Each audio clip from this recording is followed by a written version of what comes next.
नमस्कार मित्रों, स्वागत है आपका प्रिय क्लासेज में। हम पढ़ रहे थे मेवाड़ के सिसोदिया वंश। मेवाड़ के सिसोदिया वंश पढ़ रहे थे और सिसोदिया वंश में हमने महाराणा प्रताप तक पढ़ लिया था। महाराणा प्रताप तक पढ़ लिया था। तो आज हम पढ़ेंगे महाराणा प्रताप से आगे। महाराणा प्रताप के जो पुत्र थे उनका नाम था अमर सिंह। महाराणा प्रताप के जो पुत्र थे उनका नाम क्या था? तो ध्यान रखना, अमर सिंह। और इन्हीं अमर सिंह ने हमने पढ़ा था कि दिवेर के युद्ध में बहुत वीरता दिखाई थी और जो सुल्तान खा था, सरीमा सुल्तान खा, उसको मार दिया था। तो ये दिवेर का युद्ध कब हुआ था? 1582 में।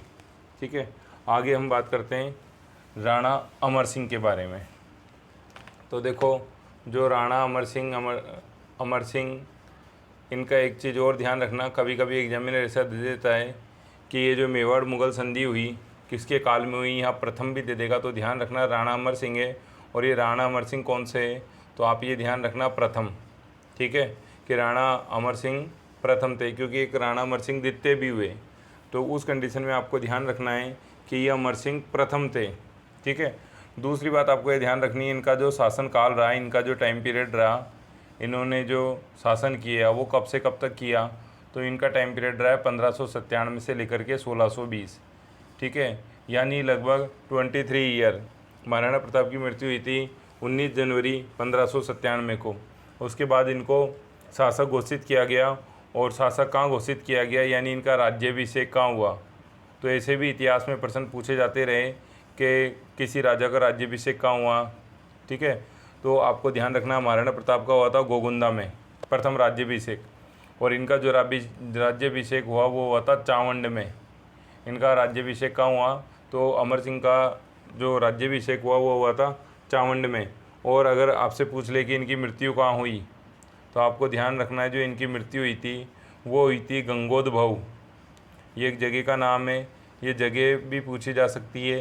ये जगह कहाँ है? तो ध्यान रखना आहड़ में। आहड़ कहाँ है? तो याद रखना उदयपुर में। आहड़ कहाँ है? उदयपुर में।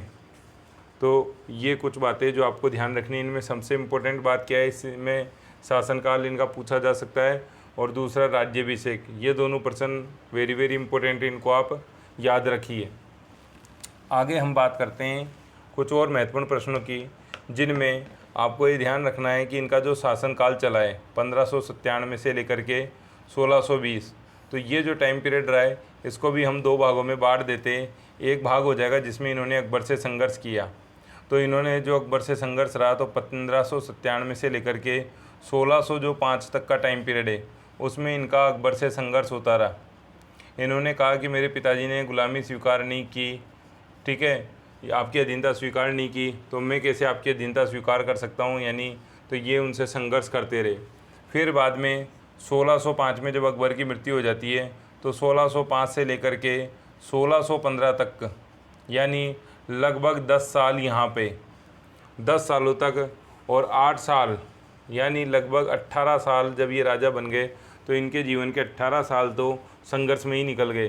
तो ये आपसे पूछा जा सकता है कि जहांगीर से कितने टाइम पीरियड तक इन्होंने संघर्ष किया, क्योंकि आजकल एग्जामिनर ऐसे प्रश्न बनाने लग गया है। तो आपको ध्यान रखना है 10 वर्ष तक, 10 वर्ष तक ये किससे संघर्ष करते रहे?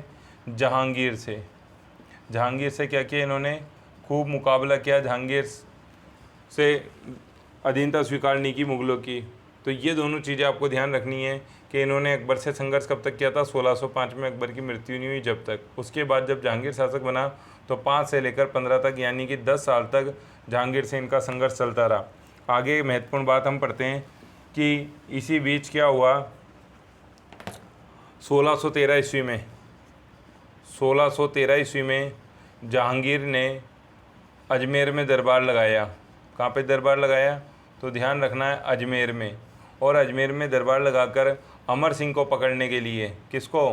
अमर सिंह को पकड़ने के लिए या मेवाड़ वंश के राणाओं को अपने अधीन लाने के लिए क्या किया? योजना बनाई। और इस योजना में जहांगीर ने खुर्रम को, तो आप जानते हो खुर्रम का नाम, वास्तविक नाम क्या था? शाहजहाँ। उसको इतिहास में किस नाम से जाना जाता है? तो शाहजहाँ के नाम से जाना जाता है। तो एक बार इतिहास में ये प्रश्न भी पूछ लिया था कि खुर्रम किसका नाम था, वास्तविक नाम? तो शाहजहाँ, जहांगीर ऐसे दे देगा, आप कन्फ्यूज़ हो जाओगे। तो आप ऐसे याद रखना, यहाँ देखो लिखा आ रहा है रम और यहाँ लिखा हुआ है साजा, तो ऐसे याद रखो शाही रम, शाही रम। तो रम से हो गया खुर्रम और शाही से हो गया शाहजहाँ। तो इस तरह से आप याद रख सकते हो। तो इन्होंने खुर्रम यानी शाहजहाँ को भेजा, और शाहजहाँ को कहाँ भेजा, तो शाहजहाँ को इन्होंने अमर सिंह पे आक्रमण करने के लिए भेजा, यानी कि मेवाड़ पे आक्रमण करने के लिए भेजा। और कहा जाता है इन शाहजहाँ ने इतने ज़्यादा, खुर्रम ने इतने ज़्यादा आक्रमण किए कि जो मेवाड़ की धरती है वो छलनी हो गई।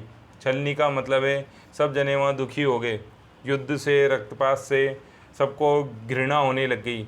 ऐसी कंडीशन में क्या हुआ, ऐसी कंडीशन में जो राणा अमर सिंह थे, राणा अमर सिंह थे, इनके पुत्र का नाम था, राणा अमर सिंह थे, इनके पुत्र का नाम था कर्ण सिंह।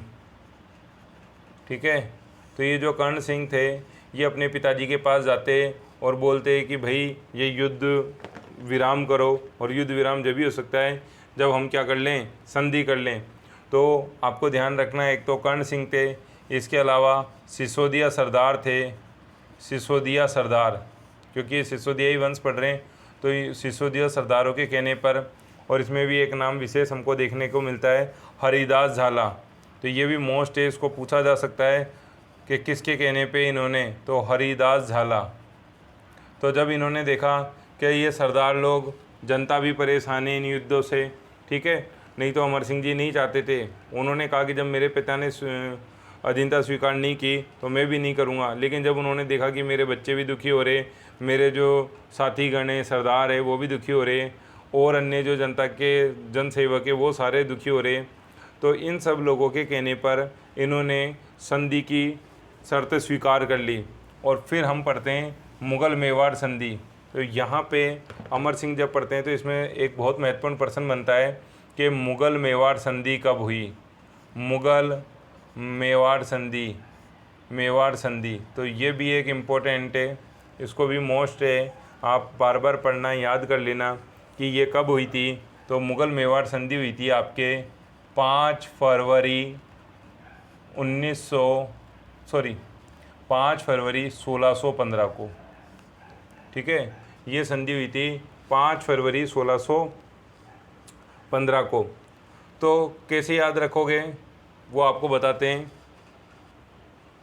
तो देखो आप याद रखना, मेरे को कैसे याद है, मेरे को इसलिए याद है क्योंकि मैंने कहा ना कि आप अपने बर्थ डेट से कहीं से कनेक्ट करके दिमाग में याद रख सकते हो। तो मेरी जो भतीजी है, छोटे भाई की बेटी, उसका बर्थ डेट है 5 फरवरी, ठीक है। और जब 1615 मुझे याद है तो मुझे ध्यान है कि उसके बर्थडे के दिन यानी 5 फरवरी के दिन या तो आप रट्टा लगा लो या फिर क्या करो, आप टेक्निक से दिमाग में बिठा लो, या आपके भी किसी का बर्थ डेट हो, नहीं हो तो आपको मैंने बता ही दिया, तो उस तरह से याद रख लो कि 5 फरवरी 1615 को क्या हुआ, मुग़ल मेवाड़ संधि हुई। किस किस के बीच हुई, आपसे ये पूछ लिया जाए किस किस के बीच हुई, तो आपको ध्यान में रखना है कि जो जहांगीर है, क्योंकि इस समय मुग़ल बादशाह कौन थे, तो इस समय मुग़ल बादशाह थे जहांगीर, ठीक है। तो मुग़ल बादशाह जहांगीर थे, और मेवाड़ के शासक कौन थे, तो जहांगीर और जो मेवाड़ के शासक थे अमर सिंह, इनके मध्य ये संधि हुई थी। तो मुग़ल मेवाड़ संधि किसके मध्य हुई, तो जहांगीर और अमर सिंह, ये भी आपसे पूछा जा सकता है। और इसके अलावा आपसे ये भी पूछा जा सकता है कि कब हुई, तो ये डेट भी इम्पोर्टेंट है, इसलिए आपको ये डेट भी याद करनी होगी, आप इसको याद रखना। अब ये नहीं पूछेगा तो कठिन प्रश्न पूछेगा, कठिन प्रश्न क्या बनेगा वो भी मैं आपको बता देता हूँ। वो यहाँ से आपसे संधि की शर्तें पूछ लेगा संधि की शर्तें पूछ लेगा। प्रश्न आ जाएगा, निम्न में से कौन सी संधि की शर्त असत्य थी या गलत है। तो देखो संधि की कुछ शर्तें थी, उनमें पहली शर्त ये थी कि जो मेवाड़ के महाराणा हैं वो मुग़ल दरबार में उपस्थित नहीं होंगे। मेवाड़ महाराणा मुग़ल दरबार में उपस्थित नहीं होंगे, मुग़ल दरबार में उपस्थित नहीं होंगे, यानी जब उपस्थित नहीं होंगे तो हमको वहाँ जाके आपको सिर नहीं नवाना, सिर नहीं झुकाना। तो मेवाड़ महाराणा मुग़ल दरबार में उपस्थित नहीं होंगे। अब जब मेवाड़ महाराणा उपस्थित नहीं होंगे तो इनकी तरफ से कोई तो जाएगा, तो कौन जाएगा, तो फिर आपको ध्यान रखना है कि जो युवराज है वो जाएगा, तो मेवाड़ के महाराणा नहीं जाएंगे तो कौन जाएगा, तो याद रखना युवराज, जो युवराज होगा वो मुग़ल दरबार में उपस्थित होगा, ये आपको ध्यान रखना है। दूसरी शर्तें इनकी कि वैवाहिक संबंध स्थापित नहीं करेंगे। क्यों? क्योंकि जो मुग़ल लोग थे वो वैवाहिक संबंधों के द्वारा राजपूतों को अपनी ओर मिला रहे थे। तो इन्होंने दूसरी शर्त रख दी कि एक तो मेवाड़ के महाराणा नहीं जाएंगे, दूसरा है कि वैवाहिक संबंध, ना तो हम आपको लड़की देंगे और ना आपसे लड़की लेंगे, तो वैवाहिक संबंध स्थापित नहीं किए। इसके अलावा जो तीसरी शर्तें वो हमको ध्यान रखनी है, वो तीसरी शर्त ये थी, वो मुग़लों की तरफ से लगाई गई थी कि चित्तौड़ दुर्ग हम आपको वापस दे देंगे लेकिन आप उसकी मरम्मत नहीं कराओगे। तो चित्तौड़ दुर्ग की मरम्मत नहीं कराई जाएगी। चित्तौड़ दुर्ग की मरम्मत नहीं कराई जाएगी, क्योंकि आप जानते हो सबसे बड़ा जो लिविंग फोर्ट है, मैंने आपको दुर्ग पढ़ाई जब बताए थे कि सबसे बड़ा राजस्थान का जो लिविंग फोर्ट है वो चित्तौड़गढ़ दुर्ग है। इसमें ये ऐसा दुर्ग है जिसमें खेती भी होती है, ठीक है। तो चित्तौड़ के दुर्ग में अगर ये मरम्मत करा लेते तो वापस से मुग़ल सेना का उसको जीत पाना मुश्किल हो जाता। इसलिए इन्होंने शर्त रखी मुग़लों ने कि आप चित्तौड़ दुर्ग आपको दे दिया जाएगा लेकिन आप उसकी क्या नहीं कराओगे, मरम्मत नहीं कराओगे। तो जब 1615 में ये संधि हो गई, 1615 में ये संधि हुई, उसके बाद जो राजधानी चावंड थी, तो चावंड से कहाँ आ गई, चावंड से आपके आ गई चित्तौड़। इसलिए 1615 तक जो राजधानी है वो चावंड रही थी, उसके बाद में चित्तौड़ आ गई थी। ये आपको ध्यान रखना है। फिर चौथी बात है वो आपको याद रखनी है कि जो युवराज यहाँ पे जाएंगे तो उनको 5000 का मनसब दिया जाएगा। जो युवराज मुग़ल दरबार में उपस्थित होगा उसको कितना का मनसब दिया जाएगा, 5000 का मनसब प्रदान किया जाएगा। तो ये महत्वपूर्ण, उस समय 5000 का मनसब भी बहुत ऊपर की श्रेणी में आता था। तो ये मुग़ल मेवाड़ संधि की शर्तें, यहाँ पे वो कुछ भी चेंज कर देगा और आपसे कह देगा निम्न में असत्य कथन है। तो आपको ध्यान रखना है कि मेवाड़ के महाराणा मुग़ल दरबार में उपस्थित नहीं होंगे, उनका युवराज होगा, युवराज को भी 5000 का मनसब दिया जाएगा। फिर वैवाहिक संबंध स्थापित नहीं करेंगे। और तीसरी बात है चित्तौड़ दुर्ग की मरम्मत नहीं करवाई जाएगी। तो ये 4 शर्तें थी। इन 4 शर्तों को आप विशेष तौर से 2-3 बार देखना, पढ़ना, तो आपको आसानी से याद हो जाएगी। यहाँ पर्सन बनने के पूरे चांस है हमारे। तो इस तरह से ये मेवाड़ मुग़ल संधि हो गई और इस संधि के फलस्वरूप जो महाराणा हैं उनको बहुत एक तरह से आघात लगा और इसके फलस्वरूप 1620 ईस्वी में उनकी मृत्यु हो गई। तो 1615 में ये संधि हुई थी और 1620 में अमर सिंह की क्या हो गई, मृत्यु हो गई, है ना। उससे पहले इन्होंने शासन राजपाट छोड़ दिया था और कर्ण सिंह को राजा घोषित कर दिया था। तो उस शर्त के अनुसार जो कर्ण सिंह है वो राजा बन गए, तो उनको मुग़ल दरबार से आना पड़ गया। और क्योंकि शर्त थी कि मेवाड़ के राणा वहाँ पे उपस्थित नहीं हो सकते, तो 1620 में इनकी मृत्यु हो गई। और शासक कौन बन गए, इनके पुत्र कर्ण सिंह। तो आगे हम पढ़ते हैं कर्ण सिंह के बारे में। महाराणा कर्ण सिंह। तो आपको समझ में आ गया कि कर्ण सिंह कौन थे। तो आपको पता है कि कर्ण सिंह जो अमर सिंह के पुत्र थे, इन्होंने कब से कब तक शासन किया, तो याद रखना 1620 से लेकर के 1628 ईस्वी तक इनका शासनकाल रहा। इनके शासनकाल की मुख्य बात यह है कि ये ऐसे पहले युवराज थे, ठीक है। तो प्रश्न ऐसे आता है कि मेवाड़ के कौन से युवराज थे जो मुग़ल दरबार में उपस्थित हुए, ठीक है। तो आपसे पूछ ले मेवाड़ के वह युवराज या शासक जो मुग़ल दरबार में उपस्थित हुए, मुग़ल दरबार में उपस्थित हुए। ये प्रश्न वेरी इंपॉर्टेंट है। इन पे जो प्रश्न पूछा जाता है सबसे ज़्यादा यही पूछा जाता है कि ऐसे मेवाड़ की कौन सी महाराणाएं या शासक है या युवराज थे जो अपनी युवराज अवस्था में मुग़ल दरबार में उपस्थित हुए थे। तो ये आपको ध्यान रखना है। एक और विशेष बात है जिसकी हम यहाँ चर्चा कर लेते हैं। हुआ क्या कि खुर्रम, यानी हमने पढ़ा खुर्रम यानी शाहजहाँ, और शाहजहाँ ने अपने पिता जहांगीर के ख़िलाफ़, तो खुर्रम जो शाहजहाँ जिसको हम कहते हैं, शाहजहाँ ने अपने पिता जहांगीर के ख़िलाफ़ जहांगीर के विरुद्ध क्या कर दिया था, विरुद्ध विद्रोह कर दिया था। किसने? शाहजहाँ ने। और शाहजहाँ ने जब विद्रोह कर दिया तब उसको शरण किसने दी, तो ये भी पूछा जाता है। तो उसको शरण दी थी पिछोला झील के। तो ये महाराणा करण सिंह थे, इन्होंने शाहजहाँ को पिछोला झील, जो राणा लाखा के समय बनी है, एक बंजारे ने बनवाई है, और पिछोला झील के वहाँ है जग मंदिर, इस जग मंदिर में क्या दी थी? शरण दी थी।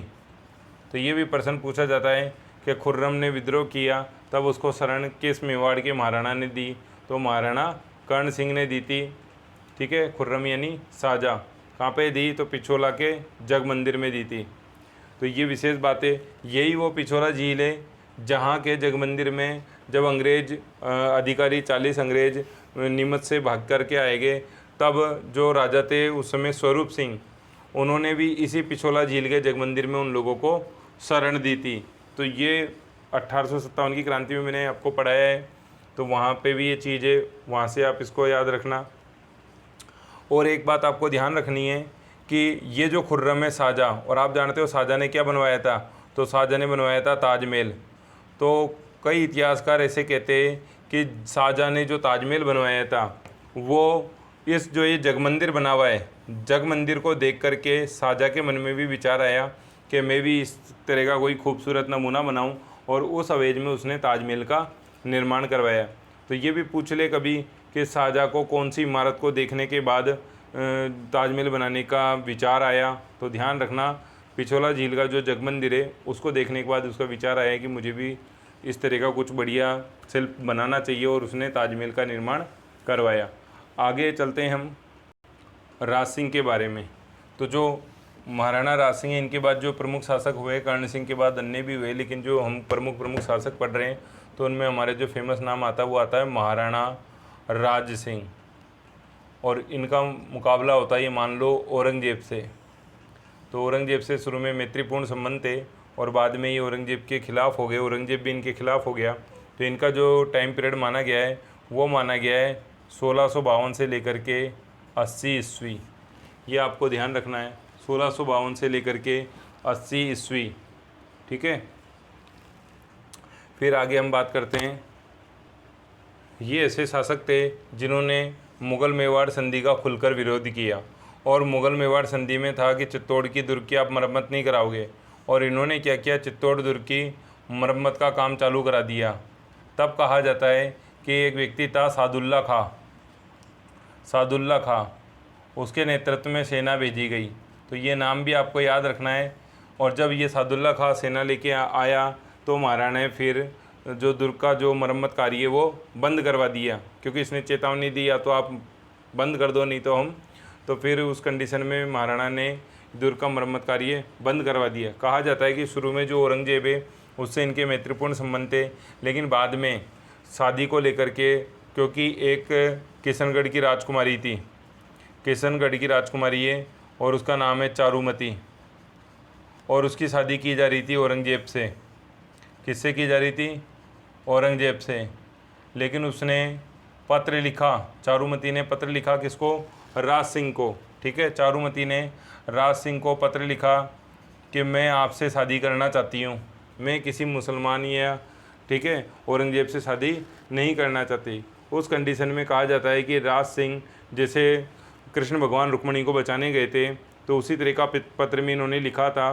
तो राज सिंह भी इनको बचाने के लिए निकल पड़े और चारुमती की शादी हो गई राज सिंह से। इस कंडीशन में क्या हुआ कि औरंगजेब नाराज़ हो गया राज सिंह से। तो ये एक कारण है। तो ये भी प्रश्न पूछा हुआ है, तो आपको ध्यान में रखना है कि किशनगढ़ की कौन सी राजकुमारी थी, तो उसका नाम था चारुमती, जिसको लेकर के औरंगजेब और राज सिंह के संबंध क्या हो गए? बिगड़ गए थे। इसके अलावा जब औरंगजेब ने जजिया कर लगाया, जजिया कर क्या होता है? तो जो हिंदू लोग थे उनको जीने के लिए, मुस्लिम राज्य में रहने के लिए कर देना पड़ता था। तो अकबर ने उस कर को हटा दिया था। तो औरंगजेब ने इस कर को 1679 ईस्वी में लगा दिया। और जब इस कर को लगाया गया, ठीक है, किसको लगा दिया? जजिया कर को। जजिया कर क्या था?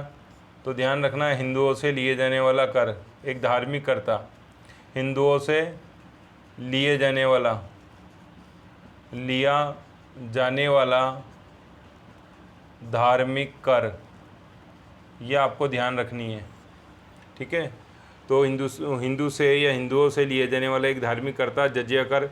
जब ये टैक्स लगा दिया तो राज सिंह क्या हो गए, औरंगजेब के और ज़्यादा विरोधी हो गए। फिर राज सिंह के काल में कौन कौन से मंदिर बने, तो उनकी भी हम चर्चा कर लेते हैं। राज सिंह ने क्या किया, मंदिरों बनाने का कार्य भी किया। औरंगजेब कर रहा था मंदिर तोड़ने का काम।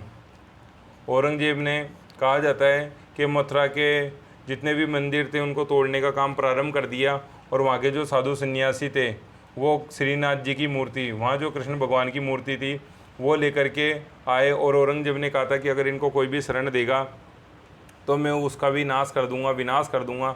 लेकिन राज सिंह इससे डरे नहीं, और राज सिंह ने इन जो साधु सन्यासी मूर्ति लेकर के आए थे इनको नाथद्वारा में ठहराया, और नाथद्वारा में इन लोगों ने मूर्ति स्थापना की कृष्ण भगवान की, जिनको आज हम कहते हैं श्रीनाथ जी, और नाथद्वारा में उनका मंदिर बनवाया। तो ये कुछ विशेष मंदिर है जिनके बारे में पूछ लिया जाता है, तो मैं बताता हूँ आपको। एक मंदिर बनवाया इन्होंने श्रीनाथ जी का, श्रीनाथ जी का मंदिर। तो श्रीनाथ जी का मंदिर कहाँ है, तो ध्यान रखना नाथद्वारा में। ठीक है, ये आपको ध्यान रखना है। और नाथद्वारा भी पूछ ले, नहीं दे ऑप्शन में तो याद रखना राजसमंद। नाथद्वारा कौन से डिस्ट्रिक्ट में आता है, राजसमंद में। एक मंदिर आपसे पूछा जा सकता है अम्बे माता का मंदिर, अम्बा माता मंदिर, और ये किसने बनवाया था, तो ये भी इन्होंने ही बनवाया था। कहाँ बनवाया था, तो ध्यान रखना उदयपुर में। फिर एक तीसरा है द्वारकाधीश मंदिर, द्वारकाधीश मंदिर। इस मंदिर का निर्माण भी राज सिंह के द्वारा हुआ था, और ये मंदिर कहाँ है, तो ये मंदिर है कांकरोली में। और कांकरोली कहाँ है, तो आप जानते हो ये भी है राजसमंद में। कांकरोली कहाँ है, तो ये भी है राजसमंद में। तो ऐसे याद रखना, राज, राज और राज। ठीक है, तो ये जो राज सिंह है इनका लगभग राजसमंद से संबंध रहा है, ऐसे याद रखो आप। तो राज सिंह, राजसमंद, श्रीनाथ जी का मंदिर, द्वारकाधीश का मंदिर, और एक अम्बे माता का मंदिर। कहाँ पे, उदयपुर में। ये प्रमुख मंदिर है, क्योंकि आपसे पूछा जा सकता है कि निम्न में से किस मंदिर का निर्माण राज सिंह ने नहीं करवाया, तो यहाँ वो एक और मंदिर लिख देगा। ठीक है, तो उस कंडीशन में आपको याद रखना है कि ये मंदिर राज सिंह के द्वारा बनवाए गए थे। अब आपको मैं जो कहानी बता रहा था तो चारुमती के विवाह की, तो उसी समय उसी घटना से एक और चीज़ जुड़ी हुई है जिसको आप जानते हो, हाडी रानी। तो ये प्रश्न भी पूछा हुआ है, हाडी रानी। हाडी रानी कौन थी, तो उसका नाम था सले कंवर। सले कंवर थी, और जब इनके जो पति थे, इनके पति का नाम था रतन सिंह। इनके पति का नाम था रतन सिंह। और रतन सिंह जब कहते कि भाई आप अपनी कोई निशानी हमको दो, तो ये जो सले कंवर है अपनी तलवार, मतलब अपनी गर्दन काट करके दे देती है कि ये राजा जी को निशानी दे दो, ताकि वो युद्ध में जा सके और लड़ाई लड़ सके। तो ये जो घटना है, ये भी जब चारुमती के विवाह में, जब ये चारुमती से शादी करने जाते हैं, तो औरंगजेब की आती हुई सेना को रोकने के लिए रतन सिंह को भेजा जाता है। ये जो रतन सिंह थे, ये सलुम्बुर जो जागीर थी, ठीक है, तो जो सलुम्बुर की जागीर थे वहाँ के सामंत थे। ये भी पूछा जा सकता है आपसे, तो ये ध्यान रखना, सलुम्बुर जागीर के कौन थे, सामंत थे। तो इनको औरंगजेब की आती हुई सेना को रोकने के लिए भेजा गया था, और ये वीरतापूर्वक लड़ते और उसको रोकने का प्रयास करते और अपनी शहीद हो जाते। तो ये आपको ध्यान रखना है कुछ बातें। ये प्रश्न पूछा गया, विशेषकर ये याद रख लेना कि हाडी रानी के नाम से कौन फेमस है, तो ध्यान रखना सले कंवर। ये विशेष प्रश्न है, इसको याद रखना। इसके अलावा एक प्रश्न और इम्पोर्टेंट है, उसकी भी हम चर्चा कर लेते हैं यहीं पे, कि राजसमंद जो झील है उसका निर्माण किसने करवाया। तो सीधा सी बात है, राजसमंद झील आ जाए, राजसमंद झील का निर्माण, तो यहाँ पे भी राज है, यहाँ पे भी राज है। तो राजसमंद झील का निर्माण जो करवाया था वो महाराणा राज सिंह ने ही करवाया था। और क्यों करवाया था, तो जो अकाल राहत कार्य है उसके तहत करवाया था। लेकिन विशेष प्रश्न क्या है, पूछ लिया जाएगा कौन सी नदी पर करवाया था, तो याद रखना गोमती नदी पर करवाया था, गोमती नदी पर करवाया था। तो आप ऐसे भी याद रख सकते हो कि जो गौ यानी गौ माता है, गौ माता है वो क्या करती है, सारे पशुओं पे राज करती है। ठीक है, क्योंकि गौ को हम सबसे ज़्यादा क्या मानते हैं, प्रिय मानते हैं। तो गोमती नदी याद रख लेना, तो आपको राजसमंद याद आ जाएगा। इस तरह से एक और विशेष बात है जो आपको ध्यान रखनी है, वो ये है कि ये जो राजसमंद झील है, यहीं पर नौ चौकी नामक स्थान पर राज प्रशस्ति लगी हुई है। तो एक जगह का नाम है नौ चौकी, उस नौ चौकी पर क्या लगी हुई है, तो राज प्रशस्ति। तो ये राज प्रशस्ति भी इनसे ही संबंधित है, राज प्रशस्ति लगी हुई है। और इस राज प्रशस्ति पे भी आपसे पूछा जाएगा कि ये जो राज प्रशस्ति है इसका लेखक कौन है, तो आपको इसका लेखक भी पूछा जाता है। ये इम्पोर्टेंट पर्सन है, ये मोस्ट पर्सन है, आप ध्यान रख लेना। इसका लेखक पूछ लेते हैं राज प्रशस्ति का, तो याद रखना राज प्रशस्ति का लेखक है रणछोड़ भट्ट। रणछोड़ भट्ट जिसने इस प्रशस्ति को लिखा था। और ये जो प्रशस्ति है ये संसार का सबसे बड़ा शिलालेख माना जाता है। ठीक है, ये जो राज प्रशस्ति है ये संसार का सबसे बड़ा शिलालेख। क्यों? क्योंकि कहा जाता है कि यहाँ पे 25 काले संगमरमर के पत्थर लगे। तो संसार का सबसे बड़ा शिलालेख, सबसे बड़ा शिलालेख यानी शिलाओं के ऊपर लिखा हुआ जो लेख है वो कौन सा है, तो आपको याद रखना है राज प्रशस्ति। ठीक है, कितनी शिलाओं पे लिखा हुआ है, तो 25 संगमरमर की शिलाएँ बड़ी बड़ी उनके ऊपर लिखा हुआ है। कैसे रंग की है, तो काले रंग की, काले संगमरमर की 25 बड़ी बड़ी शिलाएँ जिनके ऊपर ये शिलालेख लिखा गया है। तो ये राज सिंह से संबंधित वेरी इंपॉर्टेंट पर्सन है जो हमने इनकी चर्चा की। और आपको एक बात और बता दें, जब राज प्रशस्ति की बात चली तो एक पर्सन और पूछ लिया जाता है कि जो राज प्रशस्ति है उसकी भाषा क्या है। तो आपसे पूछ ले कि राज जो प्रशस्ति है उसकी भाषा क्या है, तो याद रखना उसकी जो भाषा है वो है संस्कृत। ठीक है, राज प्रशस्ति की भाषा क्या है, तो याद रखना संस्कृत। और लिखने वाला कौन था, तो याद रखना रणछोड़ भट्ट। ठीक है, रणछोड़ भट्ट। और इसी छोड़ने के साथ हमारा भी ये जो मेवाड़ के मुगल वंश मतलब मेवाड़ का गोहिल वंश है ये कंप्लीट होता है। इनके जितने भी प्रमुख शासक है वो सारा मैंने आपको बताने का प्रयास किया है। तो HMK पर ये मैंने आपको ट्रिक बताई थी। यहाँ HM ने क्या ले ली, लीव ले ली। तो इस तरह से ये हो गया हम्मीर। तो हम्मीर ने क्या किया, हम और तुम का युद्ध लड़ा, आपको मैंने बताया था। ठीक है, हम तुम क्या खाएंगे, गोली यानी सिंगोली। ठीक है, थोड़ा सा रिवीजन कर लेते हैं। एल फॉर लाखा। लाखा ने क्या करवाया था, लाखा के टाइम एक बंजारे ने क्या करवाया था, पिछोले झील का निर्माण करवाया था। और लाखा के टाइम क्या मिली थी, तो जेवर बनाने की जावर की खान मिली थी। यहाँ से क्या मिला था हमको, चांदी और शीशा, चांदी और शीशा मिला था। फिर मोकल की बात कर लें तो मोकल कहता था, क्या कहता था मोकल, कि कल करूँगा ये काम। तो इससे चाचा को गुस्सा आ गया, तो चाचा और मेरा ने क्या कर दिया, मेपा पवार के साथ मिलकर उसकी हत्या कर दी। मेपा पवार के साथ मिलकर क्या कर दी, हत्या कर दी। ऐसे याद रखना। कि कैसे कुंभा, तो कुंभा के बारे में तो आपने पढ़ा, इनके उपाधियों के बारे में पूछ लिया जाता है। अभिनव भट्टाचार्य, हाल गुरु, परम गुरु, ठीक है, दान गुरु। तो ये कुंभा पे बहुत सारे प्रश्न बनते हैं। ठीक है, कुंभलगढ़ दुर्ग का निर्माण करवाया, कितने दुर्ग बनवाए, तो 32 दुर्ग बनवाए। तो बहुत सारे महत्वपूर्ण प्रश्न हैं जिनको आपको देखने हैं। सांगा से आपसे पूछ लिया जाएगा। तो सांगा का आपको ध्यान रखना है कि खानवा का युद्ध लड़ा, सबसे विशेष प्रश्न तो यही पूछ लिया कब लड़ा, तो याद रखना 17 मार्च को। ये डेट याद रखनी है, 17 मार्च 1527 को ये डेट आपको याद रखनी है।